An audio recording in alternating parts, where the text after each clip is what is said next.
Hello everyone, welcome to the session. आज हम लोग भूमंडलीकरण के बारे में पढ़ेंगे।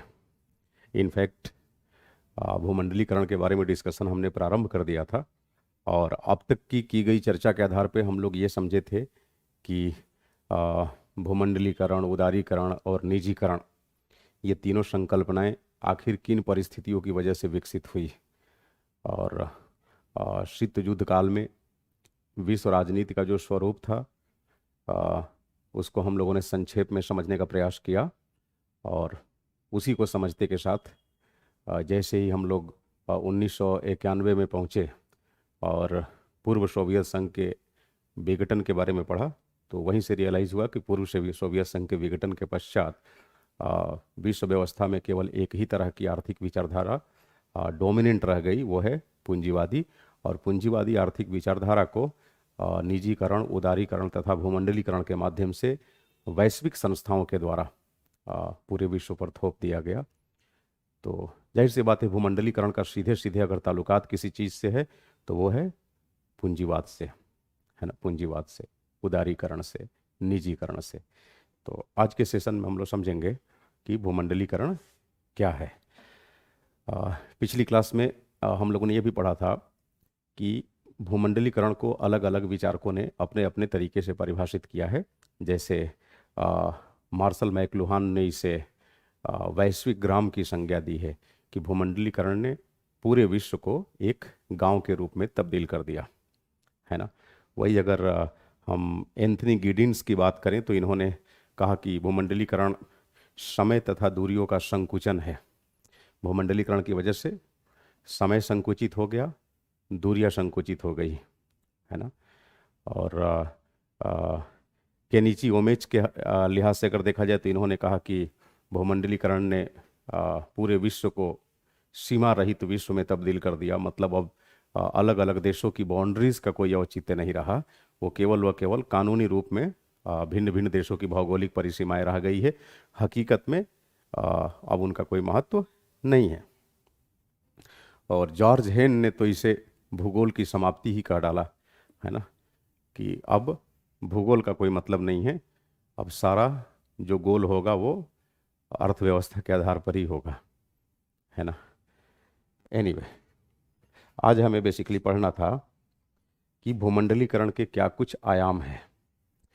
आपको बताऊं, भूमंडलीकरण यानी भूमंडल का एकीकरण, इसके कुल 3 आयाम हैं: आर्थिक आयाम, सांस्कृतिक आयाम तथा राजनीतिक आयाम। और इन्हीं 3 आयामों पे हम लोग भूमंडलीकरण को समझने का प्रयास करेंगे, ठीक है। फिर हम यह भी देखेंगे कि भूमंडलीकरण का विश्व बिरादरी पर क्या सकारात्मक प्रभाव पड़ा है, क्या नकारात्मक प्रभाव पड़ा है, इसका सबसे अधिक फायदा किसे मिला, सबसे अधिक भूमंडलीकरण का नुकसान किसको झेलना पड़ा। इन मुद्दों पर आज हम लोग विमर्श करेंगे। देखिए,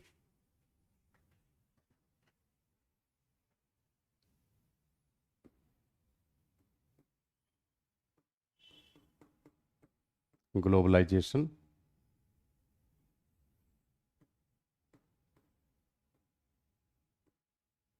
यानी भूमंडलीकरण,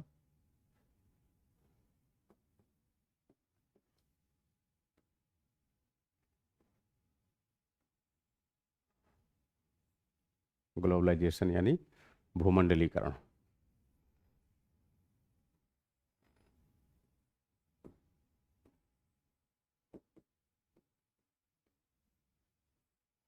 भूमंडल का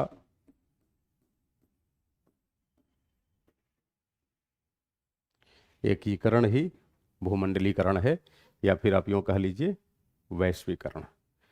भूमंडल का एकीकरण या विश्व के भिन्न भिन्न देशों का एकीकरण वैश्वीकरण है। भूमंडल को एकीकृत करने में सबसे बड़ी जो भूमिका रही वो बेसिकली आप कह सकते हैं संचार तंत्र की, आप कह सकते हैं सूचना तंत्र तथा परिवहन तंत्र। सूचना तंत्र व परिवहन तंत्र ने भूमंडलीकरण के पीछे बहुत बड़ी भूमिका निभाई है। आप यूँ कह सकते हैं कि भूमंडलीकरण को लाने में आ, इन्हीं की सबसे महत्वपूर्ण भूमिका रही है। अब सूचना तंत्र ने कैसे भूमिका निभाई?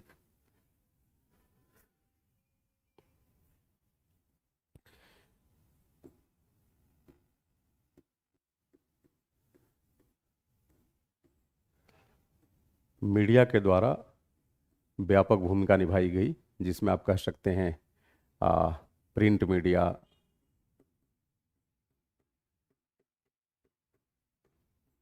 इलेक्ट्रॉनिक मीडिया,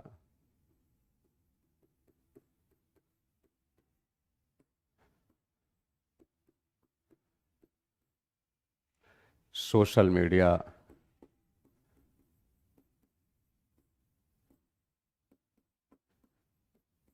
इत्यादि। अब सोशल मीडिया में आपका फेसबुक, व्हाट्सएप, है ना, गूगल, इनको हम लोग आ, एक तरह से आ, सूचना तंत्र के रूप में लेते हैं। तो इनके माध्यम से एक तरह से कह लीजिए कि मीडिया क्रांति आ गई, सूचना क्रांति आ गई। सूचना क्रांति की बड़ी भूमिका रही भूमंडलीकरण को लाने में या वैश्वीकरण को लाने में। अगर हम परिवहन तंत्र की बात करें तो परिवहन के साधनों में भी तेजी से विकास हुआ।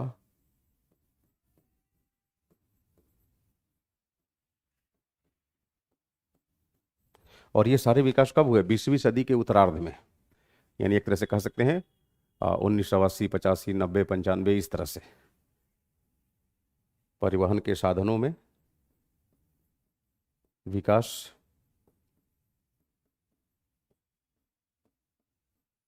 अब यहाँ पर आप देखेंगे रेल कॉरिडोर्स बनने लगे, एयर कॉरिडोर्स बनने लगे, है ना। यानी हवाई यातायात के फील्ड में काफ़ी उत्थान हुआ, रेल यातायात के फील्ड में काफ़ी उत्थान हुआ, है ना। सड़कों में बढ़ोतरी आई, सड़कों में विकास हुआ। अलग अलग देशों की राजधानियों को रेल के द्वारा, सड़कों के द्वारा इत्यादि जोड़ा जाने लगा, है ना। और इन दो के माध्यम से, यानी आप कह सकते हैं सूचना क्रांति और परिवहन क्रांति,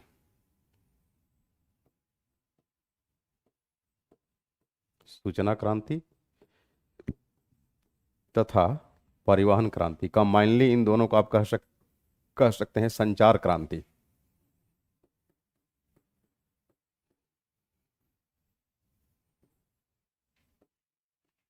संचार क्रांति, संचार में सूचना परिवहन दोनों आ जाएंगे। तो एक शब्द में आप बोल सकते हैं कि संचार क्रांति ने भूमंडलीकरण को लाने में सबसे महत्वपूर्ण भूमिका निभाई, सबसे महत्वपूर्ण भूमिका। और इस भूमंडलीकरण की वजह से क्या हुआ? पूरा विश्व एक गांव बन गया, है ना। अलग अलग देशों की जो एक तरह से लोगों की जो मानसिक दूरियां थी, वो कहीं ना कहीं मानसिक दूरियां समाप्त हो गई। और जब भिन्न भिन्न देशों के लोगों के मध्य व्याप्त जो मानसिक दूरियों की भावना है, अगर ये मिट जाती है, तो आप कह सकते हैं कि विश्व नागरिकता की चेतना का विकास हुआ, है ना। भूमंडलीकरण ने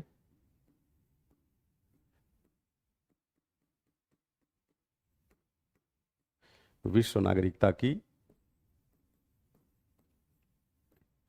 चेतना का विकास किया।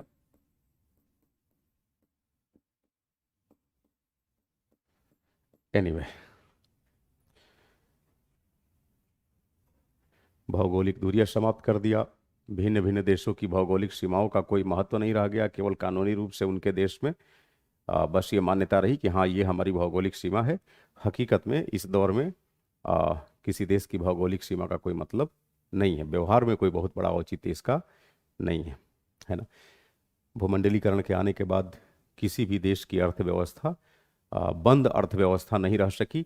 कमोबेश सभी ने अपने यहाँ अर्थव्यवस्था के खुले दरवाजे की नीति का अनुपालन कर ही लिया, देर सवेर, एक साथ भले ना सही, लेकिन समय के साथ लगभग विश्व के सभी देशों ने, खास करके वे देश जहाँ लोकतांत्रिक शासनिक प्रणालियाँ हैं, उन्होंने तो भूमंडलीकरण का स्वागत कर ही लिया।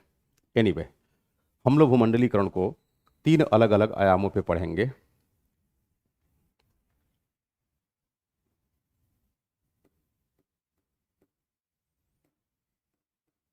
यानी ग्लोबलाइजेशन के 3 डायमेंशन को हम लोग लक्षित करेंगे। एक, आर्थिक आयाम, भूमंडलीकरण का आर्थिक आयाम। दूसरा है भूमंडलीकरण का सांस्कृतिक आयाम, सांस्कृतिक आयाम। और तीसरा है भूमंडलीकरण का राजनीतिक आयाम। ओके,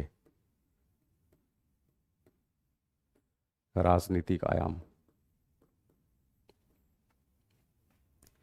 देखिए, अगर हम आर्थिक आयाम की बात करें तो आप कह सकते हैं कि विश्व की अर्थव्यवस्थाओं का एकीकरण ही भूमंडलीकरण है।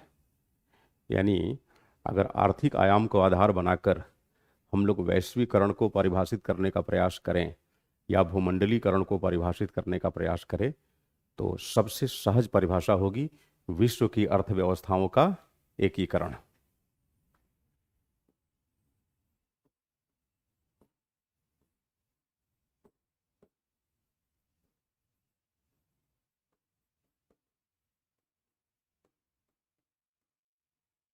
विश्व की अर्थव्यवस्थाओं का एकीकरण,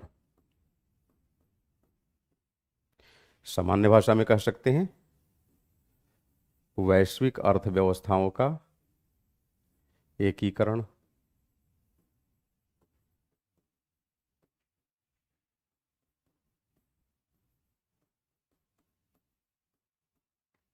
वैश्विक अर्थव्यवस्थाओं का एकीकरण ही क्या है? वैश्वीकरण है। The unification of global economies, the unification of the economies of different countries of the world is called globalization.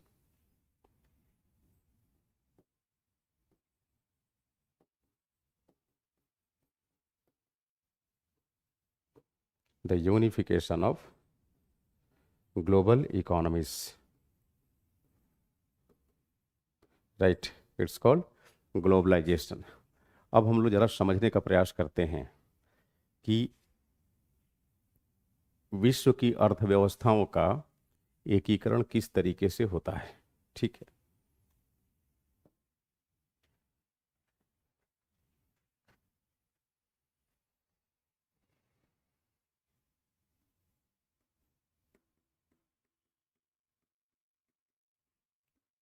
Unification of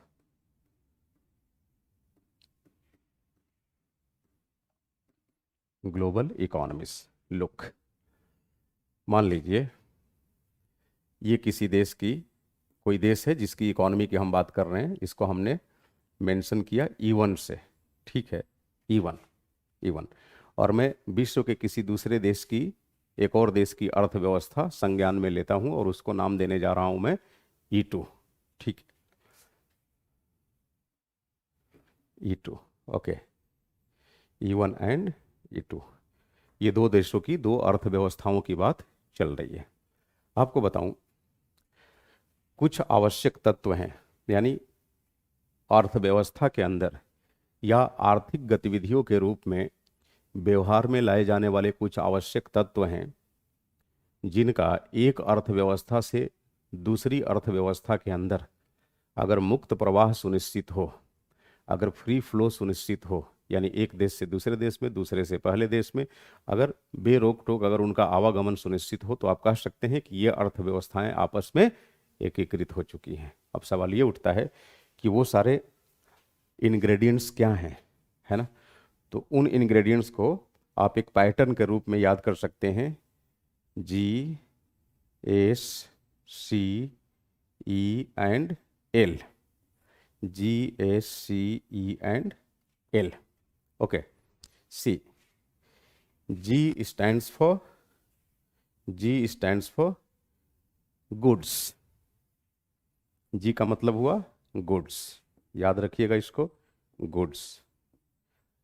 in Hindi it is called वस्तुएं।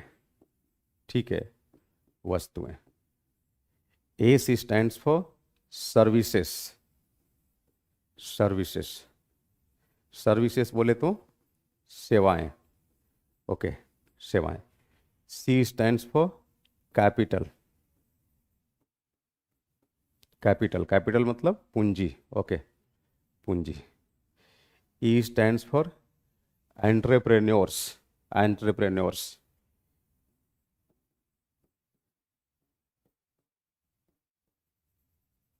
एंटरप्रेन्योर्स, इसको कहते हैं हिंदी में उद्यमी। उद्यमी मतलब व्यापारी, व्यवसायी, जो लोग व्यापार व्यवसाय करते हैं। और L stands for labour, labour यानी श्रमिक या मजदूर, जो कह लीजिए, श्रमिक या मजदूर। तो देखिए, जब किसी एक अर्थव्यवस्था से दूसरी अर्थव्यवस्था में तथा दूसरी अर्थव्यवस्था से पहली अर्थव्यवस्था में, या फिर आप यूं कह लीजिए कि दो या दो से अधिक अर्थव्यवस्थाओं के मध्य, अगर इन छह तत्वों का, छह है ना, दो पांच तत्वों का, पांच ही है, अगर इन पांच तत्वों का मुक्त प्रवाह सुनिश्चित होने लगे,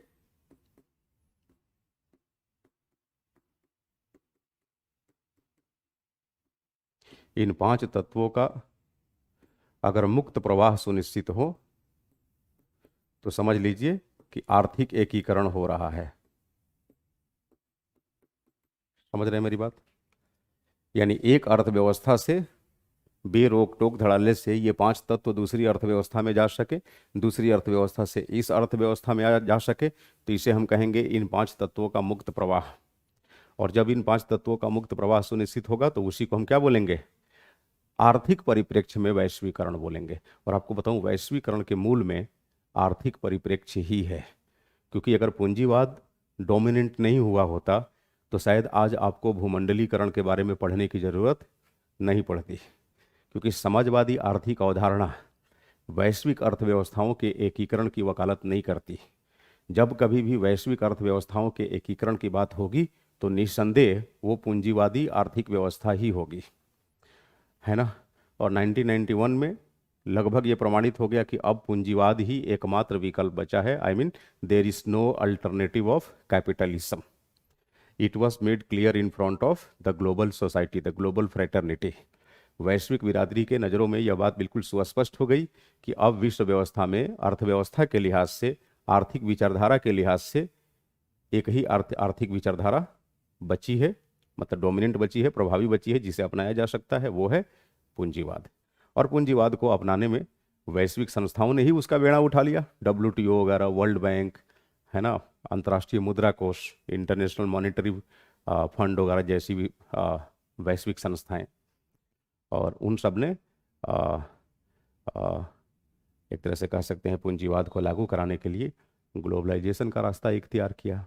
ग्लोबलाइजेशन, ओके। अब देख रहे हैं, जब ग्लोबलाइजेशन आप अपनाएंगे, दो अर्थव्यवस्थाएं स्वतंत्रता के साथ इन आर्थिक तत्वों का मुक्त प्रवाह सुनिश्चित करेंगी, तो आपको नहीं लगता कि ये अपने व्यवहार में भी एक तरह से उदार हो जाएंगी? बंद दरवाजे की नीति का अनुपालन नहीं कर सकेंगी, अपनी अपनी बाजारों को दूसरे देशों की बाजारों के लिए खोल देंगे, है ना, यानी सबकी बाजारें खुल जाएंगी। और ऐसा नहीं है कि भारत की बाजारों में केवल भारत के ही लोग व्यापार व्यवसाय करेंगे, विश्व के दूसरे देशों के लोग भी आकर व्यापार व्यवसाय कर सकते हैं। भारत के लोग विश्व के दूसरे देशों में जाकर वहां व्यापार व्यवसाय कर सकते हैं। समझ रहे हैं मेरी बात? ओके। अब देखिए, इन पांच तत्वों का हम लोग मुक्त प्रवाह सुनिश्चित करते हैं। मान लीजिए कि E1 से E2 में गुड्स की सप्लाई हुई, मैं शॉर्ट में लिख रहा हूं, G की, S की, C की,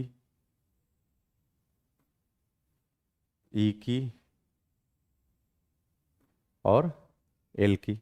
और बदले में E2 से भी E1 में G की सप्लाई हो रही है गुड्स की, S की हो रही है, C की हो रही है, E की हो रही है और L की हो रही है। तो इसी को हम लोग क्या बोलेंगे? Free flow, free flow of these 5 elements, और जब इन पांच तत्वों का मुक्त प्रवाह होने लगे दो या दो से अधिक अर्थव्यवस्थाओं के मध्य, तो हम कह सकेंगे कि संबंधित अर्थव्यवस्थाएं आपस में यूनिफाइड हो रही हैं, एकीकृत हो रही हैं। और विश्व की अर्थव्यवस्थाओं का एकीकरण ही आर्थिक परिप्रेक्ष्य में क्या है? वैश्वीकरण है। क्लियर है ये बात? वैश्वीकरण है। So now take down please.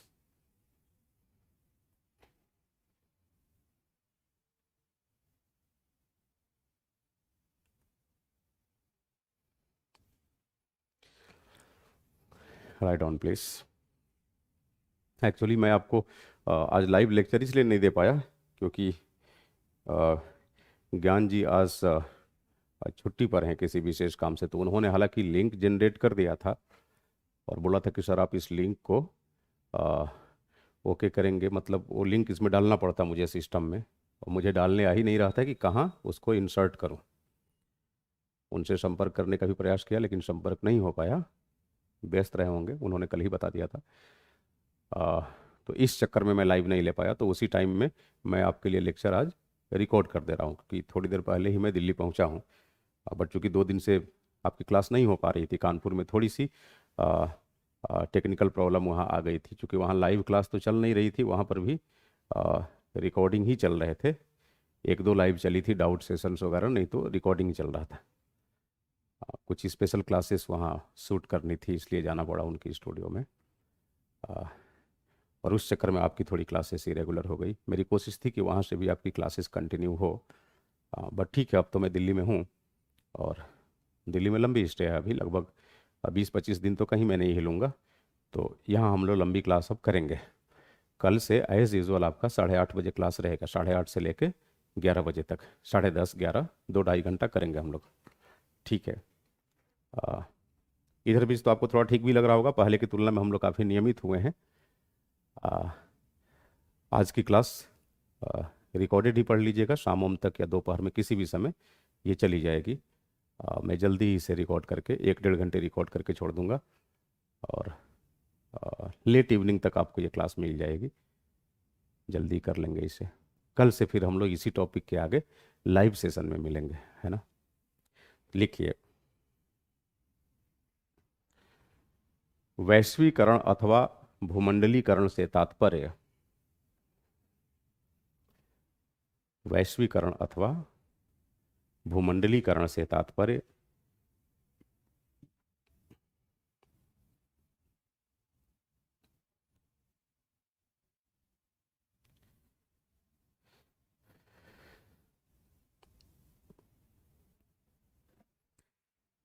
विश्व के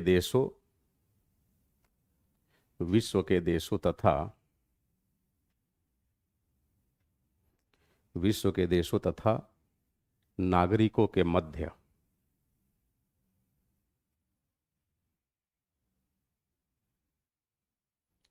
बढ़ती निकटता या जुड़ाव है। विश्व के देशों तथा नागरिकों के मध्य बढ़ती निकटता तथा जुड़ाव है, जिसके कारण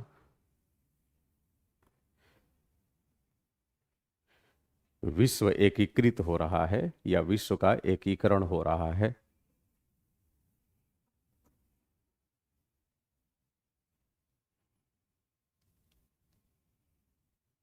एंथनी गिडिंस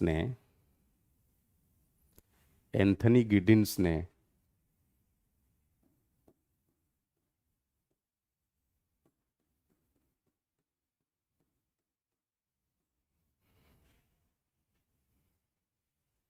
भूमंडलीकरण को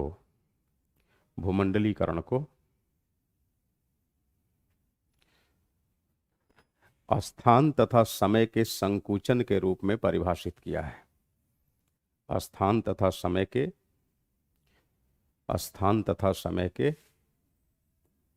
संकुचन के रूप में परिभाषित किया है।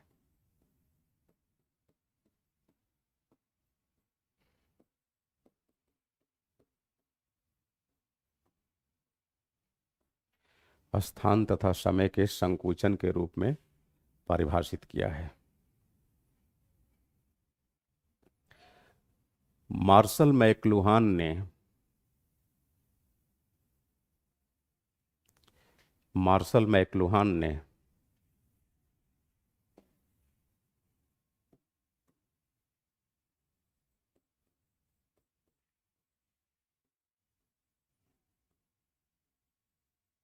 मार्शल मैक्लुहान ने भूमंडलीकरण को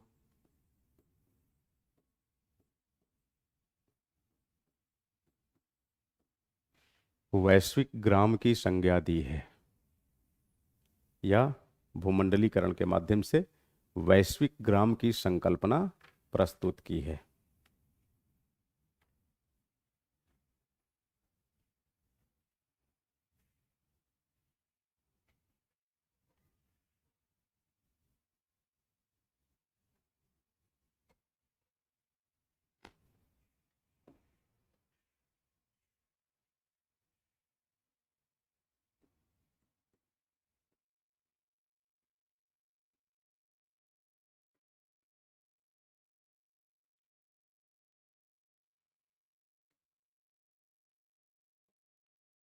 केनिची ओमेच ने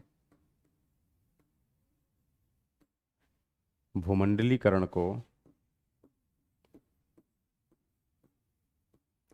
सीमा रहित विश्व अथवा सीमा विहीन विश्व करार दिया है। सीमा विहीन विश्व। केनिची ओमेच क्या कहता है कि भूमंडलीकरण ने विश्व को सीमा विहीन बना दिया। वहीं जॉर्ज हेन ने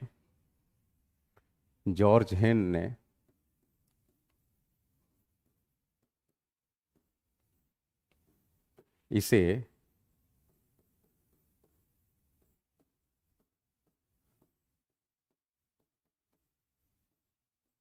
भूगोल की समाप्ति करार दिया है। जॉर्ज हेन ने इसे भूगोल की समाप्ति कहा है।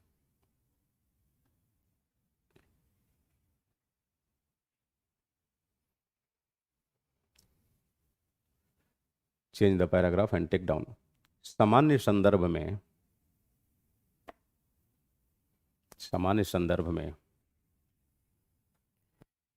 भूमंडलीकरण को परिभाषित करते हुए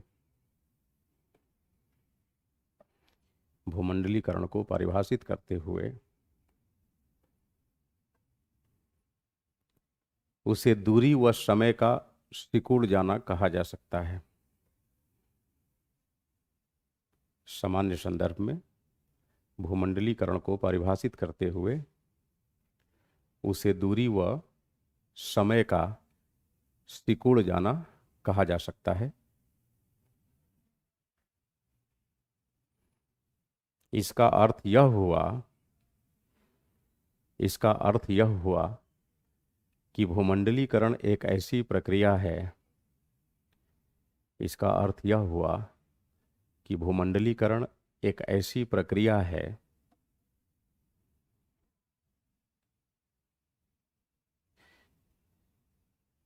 जिसमें विभिन्न देशों के बीच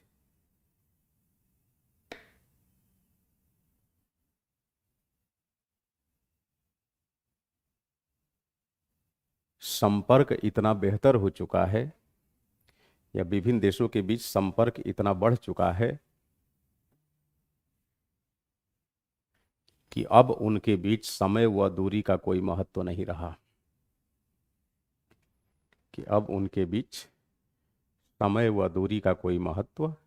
रहा।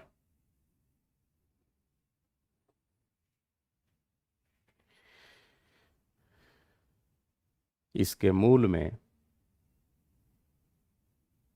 सूचना क्रांति तथा परिवहन क्रांति है, या संचार क्रांति है।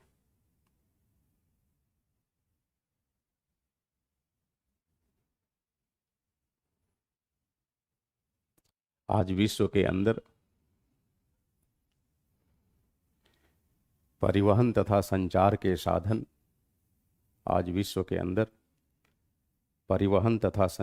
साधन तीव्रता के साथ बढ़ रहे हैं। तीव्रता के साथ बढ़ रहे हैं, जिससे जिससे विश्व के लोगों के मध्य भौगोलिक दूरियां तेजी से घट रही हैं, भौगोलिक दूरियां तेजी से घट रही हैं तथा लोगों के मनः मस्तिष्क में लोगों के मनः मस्तिष्क में विश्व नागरिकता की चेतना निरंतर बढ़ती जा रही है। लोगों के मनः मस्तिष्क में विश्व नागरिकता की चेतना निरंतर बढ़ती जा रही है।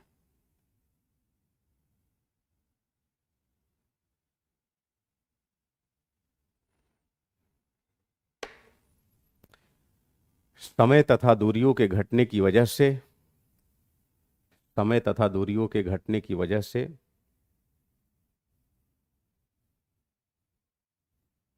पूरी दुनिया एक गांव का रूप ले चुकी है। पूरी दुनिया एक गांव का रूप ले चुकी है, जिसे वैश्विक ग्राम कहा जा सकता है, जिसे वैश्विक ग्राम कहा जा सकता है।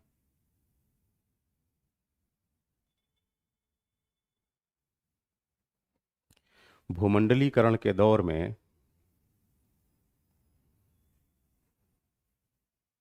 भिन्न भिन्न देशों की भौगोलिक सीमाओं का केवल भूमंडलीकरण के दौर में भिन्न भिन्न देशों की भौगोलिक सीमाओं का केवल कानूनी महत्व रह गया है। व्यवहार में उनका महत्व समाप्त होते जा रहा है। व्यवहार में उनका महत्व समाप्त होते जा रहा है।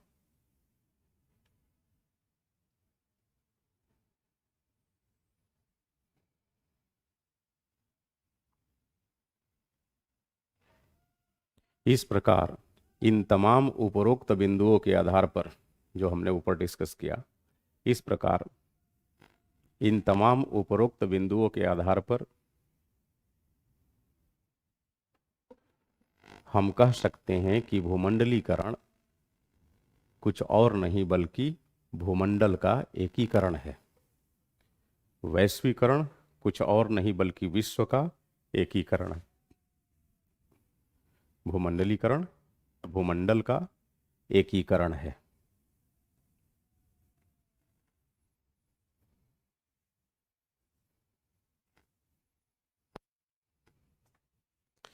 Change the paragraph and take down. भूमंडलीकरण एक बहुआयामी व्यवस्था है। भूमंडलीकरण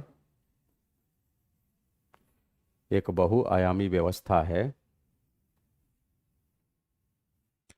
जिसके अंतर्गत प्रमुखता के साथ 3 आयामों पर बल दिया जाता है। भूमंडलीकरण एक बहुआयामी व्यवस्था है, जिसके अंतर्गत प्रमुखता के साथ 3 आयामों पर बल दिया जाता है। आर्थिक आयाम, सांस्कृतिक आयाम तथा राजनीतिक आयाम।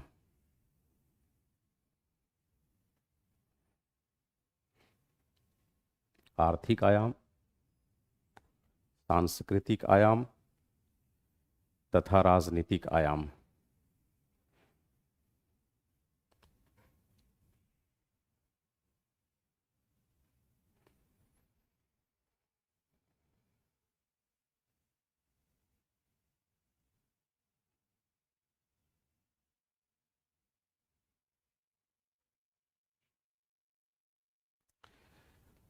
भूमंडलीकरण के आर्थिक आयाम के तहत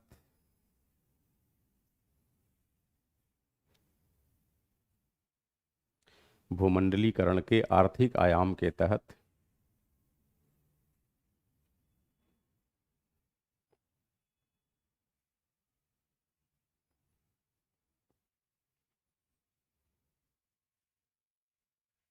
यह कहा जा सकता है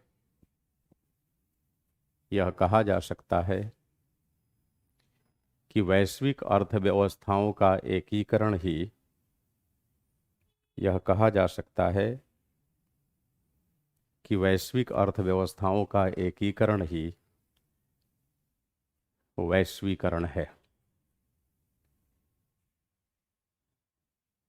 वैश्विक अर्थव्यवस्थाओं का एकीकरण ही वैश्वीकरण है।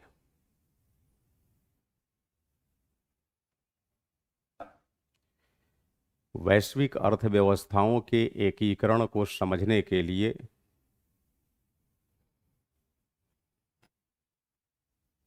हमें यह सुनिश्चित करना होता है, वैश्विक अर्थव्यवस्थाओं के एकीकरण को समझने के लिए हमें यह सुनिश्चित करना होता है कि विश्व की अर्थव्यवस्थाओं के मध्य 5 आर्थिक तत्वों का मुक्त प्रवाह सुनिश्चित हो रहा है या नहीं। वैश्विक अर्थव्यवस्थाओं के मध्य 5 आर्थिक तत्वों का या 5 आर्थिक नियामकों का मुक्त प्रवाह सुनिश्चित हो रहा है या नहीं। ये 5 आर्थिक नियामक हैं।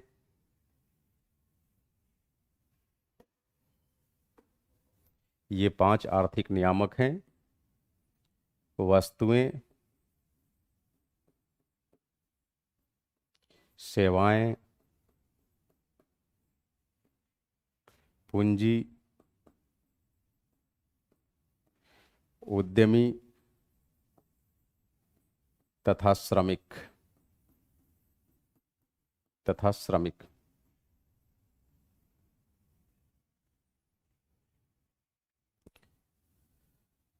अगर विश्व की 2 या 2 से अधिक अर्थव्यवस्थाओं के मध्य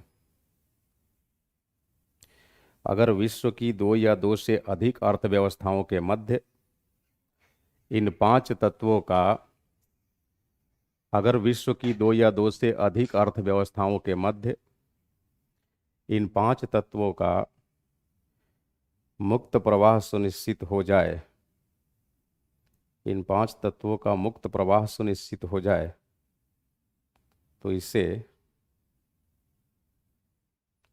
इसे वैश्वीकरण कहेंगे।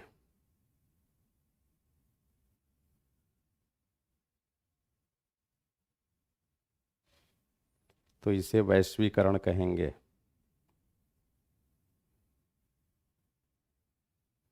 Give me a minute.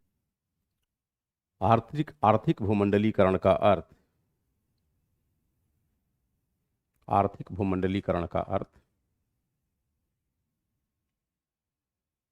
राष्ट्रीय अर्थव्यवस्था से अंतर्राष्ट्रीय अर्थव्यवस्था की तरफ अग्रसर होने के रूप में भी निकाला जा सकता है।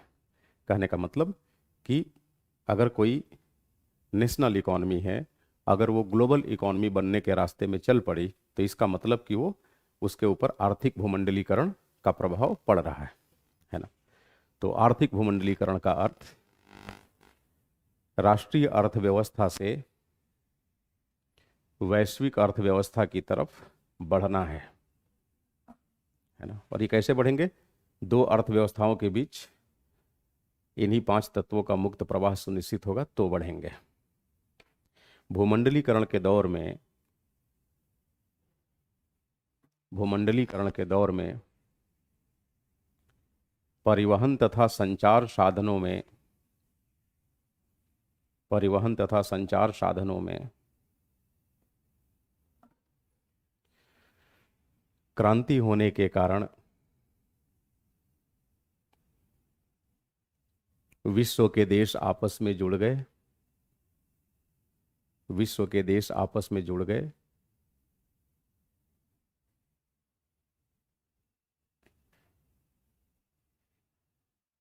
तथा इनकी वजह से इन 5 नियामकों का इन पांचों नियामकों का अर्थव्यवस्थाओं के मध्य मुक्त प्रवाह सुनिश्चित हो सका और इस प्रकार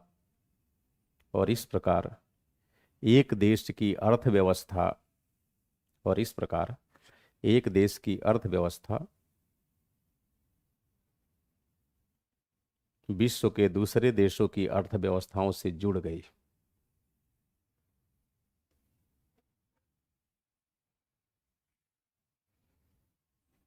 ज्ञात रहे भूमंडलीकरण के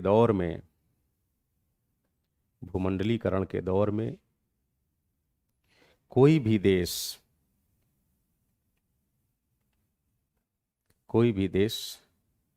अपनी स्वतंत्र आर्थिक नीति नहीं बना सकता, बल्कि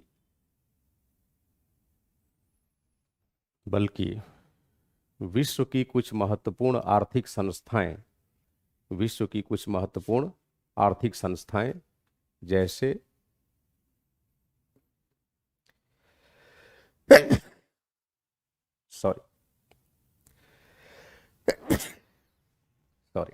जैसे वर्ल्ड बैंक, WTO,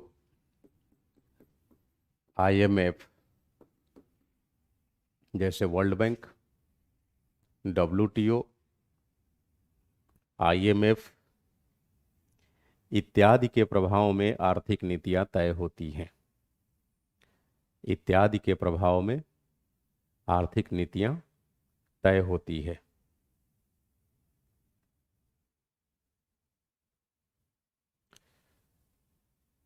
भूमंडलीकरण की वजह से बहुराष्ट्रीय कंपनियों की भी भूमिका बढ़ रही है।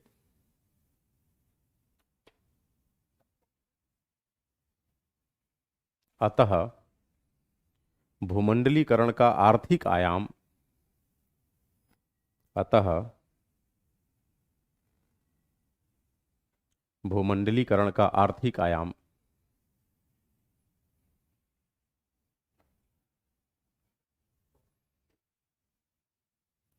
वैश्विक अर्थव्यवस्था की तरफ बढ़ने का सूचक है।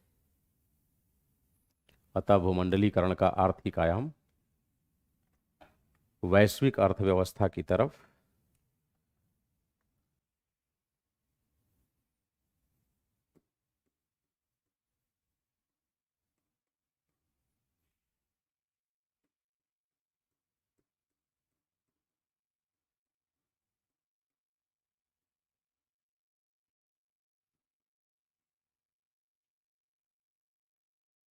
देखिए, भूमंडलीकरण का सांस्कृतिक आयाम।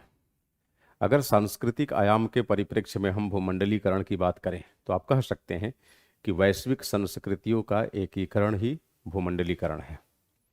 द यूनिफिकेशन ऑफ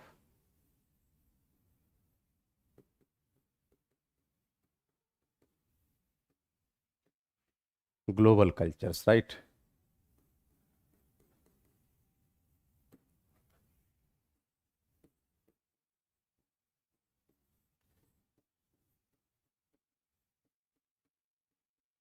वैश्विक संस्कृतियों का एकीकरण। अब देखिए, विश्व की संस्कृतियां कैसे एकीकृत होती हैं। अब ये तो हम समझ ही चुके हैं कि भूमंडलीकरण के दौर में सूचना क्रांति का दौर शुरू हुआ, या फिर आप यूँ कह लीजिए कि संचार तंत्रों में तेजी से विकास हुआ, परिवहन तंत्रों में तेजी से विकास हुआ। विश्व के देशों के मध्य या विश्व के लोगों के मध्य विश्व नागरिकता की चेतना का आविर्भाव होता है। वैश्विक दूरियां घटती है, और जब वैश्विक दूरियां घटेगी, वैश्विक दूरियां घटने का मतलब क्या हुआ? ऐसा थोड़ी है कि मान लीजिए दिल्ली से अगर सपोज इस्लामाबाद की दूरी मान लीजिए 2000 किलोमीटर है सपोज, तो ऐसा नहीं है कि ग्लोबलाइजेशन के बाद वो 2000 की दूरी 1200 किलोमीटर में रह जाएगी। नहीं, 2000 किलोमीटर ही रहेगी। उस दूरी को तय करने की रफ्तार बढ़ जाएगी। कैसे रफ्तार बढ़ जाएगी? परिवहन तंत्र में विकास की वजह से। हटाओ परिवहन तंत्र को, सूचना तंत्र। आप घर बैठे दिल्ली में अपने घर में बैठे हुए इस्लामाबाद की खबरें राइट टाइम में सुन सकते हैं न्यूज़ मीडिया के माध्यम से। वैश्वीकरण के दौर में जो सूचना क्रांति आई, इसकी वजह से मीडिया का भी तो यूनिफिकेशन हो गया। मीडिया का यूनिफिकेशन का मतलब कि अगर मान लीजिए आपका कोई मीडिया हाउस है भारत का, ये पाकिस्तान के किसी मीडिया हाउस से खबरें खरीद सकता है पैसे देकर।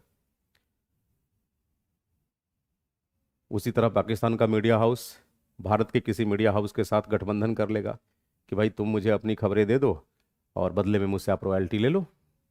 तो इससे क्या है कि किसी देश में बैठा हुआ एक मीडिया हाउस चाहे तो पूरे विश्व की खबरें चला सकता है और आप घर बैठे बैठे वहाँ के बारे में जान सकते हैं।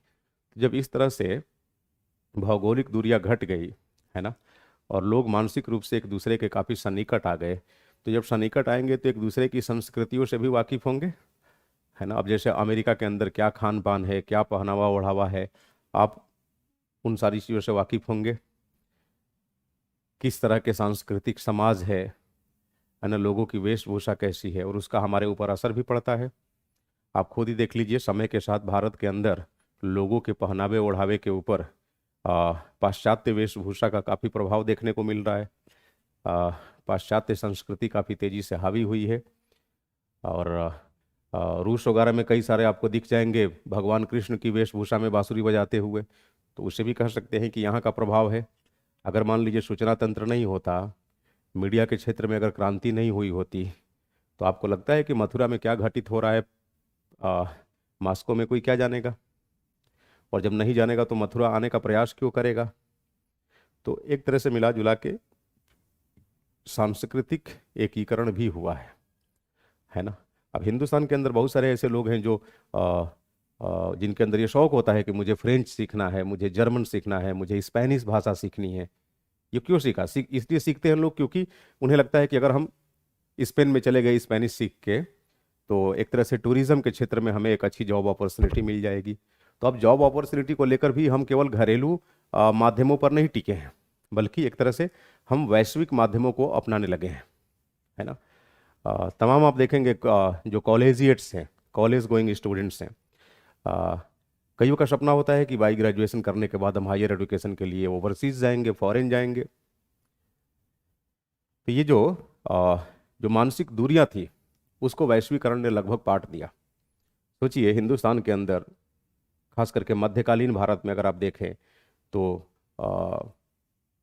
एक तरह से हमारी ऐसी ये परंपरा थी कि हम समुद्र पार नहीं जा सकते, समुद्र का लांघना ये कहीं ना कहीं धर्म विरोध कार्य है। तो इस तरह की सोच हुआ करती थी, इस तरह की सोच होती थी। अभी भी आप देखेंगे गांव वगैरह में, अगर आपके गांव से कोई नदी प्रवाहित होती होगी, खास करके गंगा नदी, जैसे मेरे यहाँ से गंगा नदी का प्रवाह होता है, तो मुझे याद है बचपन में जो बड़े बुजुर्ग थे वो कहा करते थे कि तैरते समय कभी भी गंगा जी को इस पार से उस पार मत करना। और लॉजिक क्या देते थे कि गंगा जी को अगर आपने इस पार से उस पार कर दिया तो इसका मतलब कि आपने उन्हें क्रॉस करके अपने घमंड की नुमाइश की, इसका अभिशाप पड़ेगा। तो सोच सकते हैं कि आ, मतलब 20वीं 21वीं सदी में, मतलब 21वीं सदी कह लीजिए, अगर अभी भी इस तरह की सोच किसी न किसी रूप में अगर व्याप्त है, तो मध्यकालीन भारत में क्या स्थिति रहा करती होगी। तो ये सोच रहा हुआ संचार तंत्र ने निसंदेह मानसिक दूरियों को समाप्त कर दिया, है ना। और पता नहीं एक देश से यूरोप या अमेरिका के किसी देश में अगर आप जा रहे हैं तो कई सारे समुद्र पार करके जाएंगे, नदी तो दूर की बात। तो इसी को कहते हैं विश्व नागरिकता की चेतना। केवल भारत में अगर कुछ घटित होता है और मीडिया के माध्यम से आपको पता चलता है तो आप व्यथित हो जाते हैं, लेकिन इसका मतलब ये तो नहीं हुआ अगर मान लीजिए कोलंबो में कुछ घटित हो रहा है तो आपको नहीं लगता उस पर भी आप कमेंट कर डालेंगे कि नहीं यार, ये जो सरकार कर रही है आ, आ, अपने नागरिकों के साथ या अपने देशवासियों के साथ, सरकार का ये स्टैंड ठीक नहीं है। इसी को कहते हैं विश्व नागरिकता की चेतना। यानी विश्व के अंदर क्या कुछ घटित हो रहा है, घटित होने वाली बातों को लेकर आप सोचते हैं, आप उस पर अपना मंतव्य रखते हैं, है ना। वहाँ रहने वाले लोगों को भी आप खुद से कनेक्ट करते हैं। और ये तभी हो पाया जब हम अलग अलग संस्कृतियों से रूबरू हुए और बहुत हद तक ये मैच करने में सफल हो पाए, सुमेल करने में सफल हो पाए कि हमारी संस्कृतियाँ और उन देशों में रहने वाले लोगों की संस्कृतियाँ, उनमें क्या समानता है, क्या विषमता है। और जो विषमता है तो विषमता का तत्व हमसे श्रेष्ठ है या हमसे इन्फेरियर है। अगर श्रेष्ठ है तो हम उसे अपनाने का प्रयास करने लगते हैं, है ना। अगर श्रेष्ठ नहीं है तो हम सामने वाले सांस्कृतिक पहलू पर एक तरह से कह लीजिए अपना विचार रखते हैं, उसकी आलोचना करते हैं। तो ये वैश्वीकरण की वजह से बड़ी तीव्रता के साथ ऐसा हो पाया, है ना। आगे वैश्वीकरण के प्रभाव में आपको बताऊंगा कि वैश्वीकरण का तो इतना प्रभाव रहा कि ये जो मानवाधिकार की संकल्पना है ना, ये भौगोलिक संप्रभुता को कोसों पीछे छोड़ गई, है ना। भौगोलिक संप्रभुता को क्यों पीछे छोड़ गई? क्योंकि अर्थव्यवस्थाओं के एकीकरण के साथ साथ संस्कृतियों का भी एकीकरण हुआ। और किसी भी सांस्कृतिक समुदाय के साथ अगर कोई जुल्म हो रहा होता है किसी भी देश में, तो हमें ठीक नहीं लगता। फिर हम सोचते हैं कि नहीं, पहले हम लोगों के मानवाधिकार को सुनिश्चित करें, भौगोलिक संप्रभुता तो बाद की चीज़ है। और लोगों के मानवाधिकार को सुनिश्चित करने के लिए आ, अगर बार बार भी भौगोलिक संप्रभुता का हनन करना पड़े तो हम उसे गलत नहीं मानते। वैश्वीकरण से पहले ये बहुत बड़ी बात हो जाती थी, किसी के आंतरिक मामले में हस्तक्षेप करने की बात, है ना। Take down please. सांस्कृतिक भूमंडलीकरण, सांस्कृतिक भूमंडलीकरण विश्व के देशों के बीच, विश्व के देशों के बीच तेजी से बढ़ने वाले, विश्व के देशों के बीच तेजी से बढ़ने वाले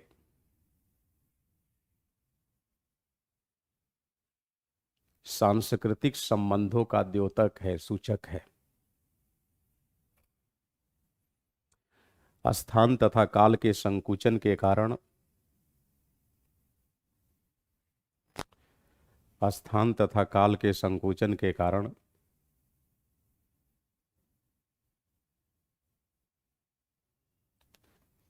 आज विभिन्न देशों की संस्कृतियां,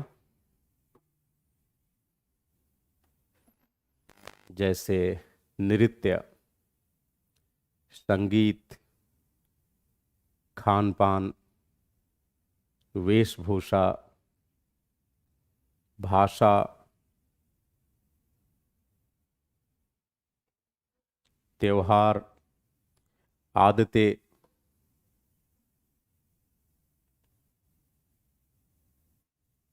इत्यादि एक देश से दूसरे देश में तेजी से फैल रही है। इत्यादि एक देश से दूसरे देश में तेजी से फैल रही हैं, जिसके कारण विश्व के देशों के बीच सांस्कृतिक अंतर घट रहा है, सांस्कृतिक अंतर कम हो रहा है।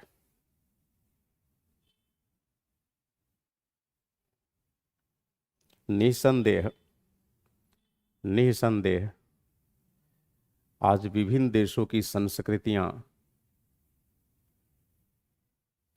आपस में जुड़ रही हैं,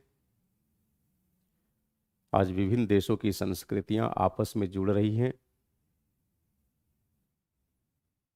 तथा एक वैश्विक संस्कृति का विकास हो रहा है।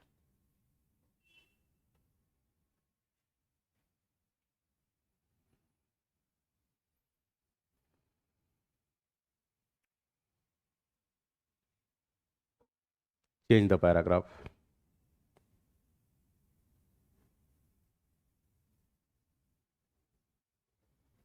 and take down। वैश्वीकरण का राजनीतिक आयाम, राजनीतिक आयाम।